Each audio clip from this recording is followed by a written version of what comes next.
I thank God for Tinubu. Without Tinubu, I wouldn't know the things I know today. Some people I thought were men. In fact, some people I thought were gods.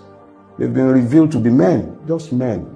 How would we have known how useless our judiciary is if it wasn't for Tinubu? Men who used to talk about citizenship, freedom, electoral rights, it doesn't matter to them. Some men would have gone to their graves with honor if it wasn't for Tinubu. Do you know how many people Tinubu has turned naked?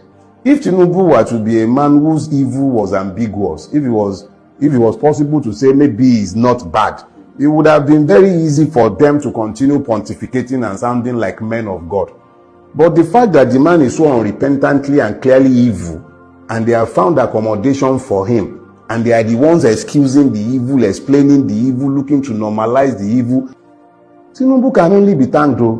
Hello everyone. Honestly, I can totally understand with Mr. Dele Farotimi. You understand?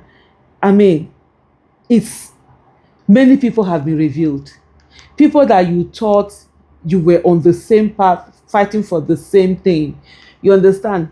Not just even about people, about tribes, region, everything. Honestly, it's just I don't even know where to put it. I don't even know how to even fully put it, but it's just the unraveling, the way people have unraveled. It's just out of this world. Honestly, it's just out of this world, and it's really something to be thankful for. Something to really, let me even remove my glasses. It's something to really be thankful over and thankful for, so that you are not carrying people along that you think you're on the same journey, you think you're on the same wavelength, and at the same time you're not on the same journey. They are waiting for one thing or the other. For some people, religion is where their biases is, right? Then for others, it's not religion at all, it's tribe. They are ready to go there. They don't mind even if Nigeria is destroyed. You understand? As long as it's their tribal person that is there. That's all we've seen with this whole Tinubu thing. And you see some people who, for them, it's not even the tribe. They are not even Yorubas or anything. But people that you thought had integrity to an extent, all of a sudden, everything has collapsed over this thing. That's one thing for me that, I don't get it. How is it that something will change depending on the person that is there? Whether you know the person, you don't know the person, it's your tribe, it's not your tribe, it's your religion, it's not your religion, is this or that. The truth should be the truth. The truth should not be ambiguous. The truth should not be something that, okay, let me see whether it will be the truth or it will not be the truth. Or let me see whether I will agree it's the truth or not the truth. No, it is what it is. Sometimes you even say things that at the end of the day, they affect you. You stand on it. Even if the truth is going to affect you, you should be able to stand on the truth to say, yes, I know I'm going to lose this. So I know this is going to affect me, but this is the truth.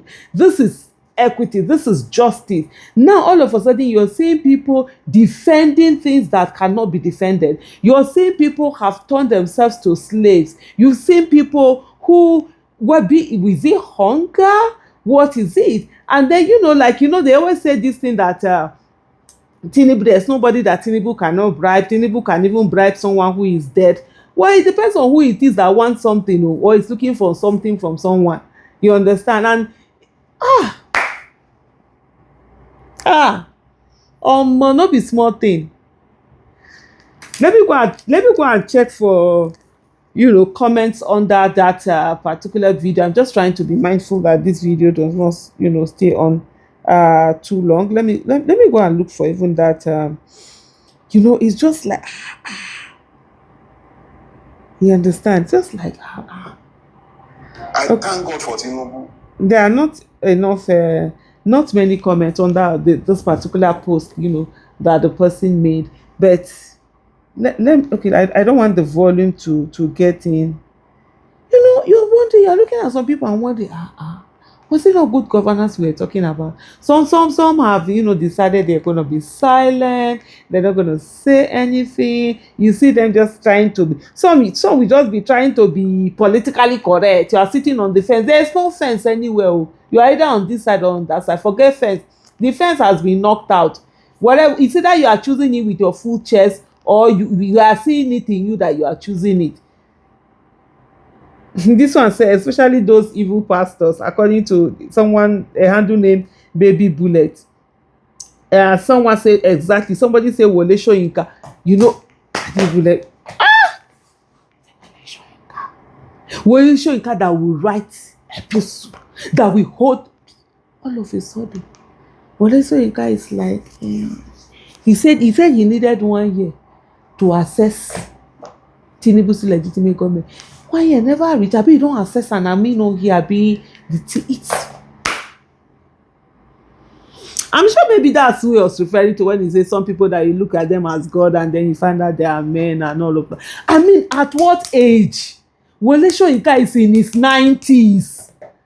What is it? You have fame, you have riches, you have the food that Wole Soyinka will eat. He will not beg for it again in this world.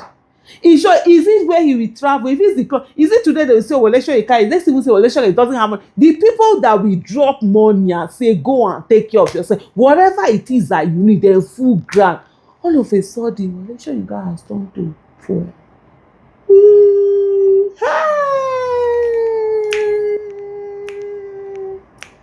God forbid. I didn't believe that one. And that's so all of a sudden you're like Wole Soyinka. You know sometimes I see his post. I just pass through because it's almost like this your childhood hero. They're seeing this person, you know. These are the people who entered as young people, entered and held the whole radio station, whole stage. You know, that kind of a thing. And then it's just like any Ty Solari, you know, turning to Ogami, what happened? What is this all about? This my tell. I don't know what he did. I'm just like, he made this thing extremely too low. I'm trying to get him to fix them well. Honestly, it's actually very heartbreaking. Really, it is extremely heartbreaking, and but at the same time, like you said, thank God, because at the end of the day, you'll be doing this thing, you'll be fighting with people, you'll be doing this thing, and thinking, oh, you're on the same side, you're fighting for the same thing, and you find out that no, they are not. We are not fighting for the same thing. They have their own. This it can be the most heartbreaking thing. Like it happened to us in bring back our girls. We're all there doing everything, and then all of a sudden, you know, Buhari gets into government and some people are now drawing back. They are now like, I'm like, what's happening? It's you know, we need to work with God. I said, work with what government? We're like, work with what government? We are here to demand for girls that have been abducted. They are not back home. Which one is work with what government? As in how? Did we have what business do we have with a government or not government or whatever? Our business is to ensure that girls that were abducted are brought back home. And then you begin to hear this, that. Later you became enemy. There are some people, I'm telling you, that I became enemies to them. Some people, there's no need talking about certain things. Some people that you've done so much for. The person you are becoming, you are turning me to enemy. The person doesn't even know you exist. But you are there fighting for that person. But anyway, like Dele Farotimi said, thank God. And may we be able to stand that even if we are the ones that are in office, we should be able to hold ourselves accountable. That's it. Thank you so much for watching. Bye.